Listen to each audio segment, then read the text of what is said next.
নাটোরে বাজারে উঠতে শুরু করেছে শীতের সবজি, তবে দাম সাধারণ জনগণের নাগালের বাইরে। তবে গত সপ্তাহের তুলনায় এই সপ্তাহে কিছু পণ্যের দাম বেড়েছে, আবার কিছু পণ্যের দাম কমেছে। নাটোরে স্টেশন বাজার থেকে জানাচ্ছেন প্রতিনিধি বোরহান উদ্দিন বনি। নাটোরে শীতের আগমনের সাথে সাথে শীতের সবজির আগমন ঘটছে নাটোর বিভিন্ন বাজারে শীতের সবজি দেখা পেলেও দাম সাধারণ জনগণের নাগালে বাইরে।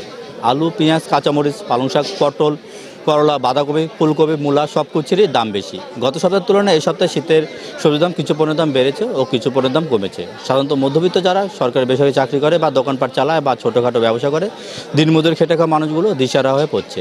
বাজারে শুধু সবজির দাম বেড়েছে তা নয়, চালের দাম বেশি, তেলের দাম বেশি, আদা, রসুন, মাছ বাজার, মাংসের বাজার, ডিমের বাজার সব কিছুরই দাম বেশি। এতে সাধারণ জনগণ দিশেহারা হয়ে পড়ছে।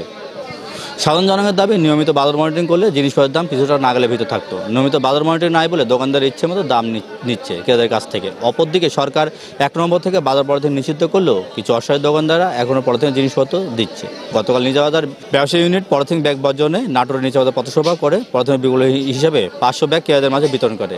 এই কয়েকদিনে বাজার মনিটরিংয়ের টাস্কফোর্স কর্মকর্তা বিভিন্ন দোকানে অভিযান চালিয়ে ১৮,০০০ টাকা জরিমানা করে। নাটোর থেকে বোরহানুদ্দিন বনি।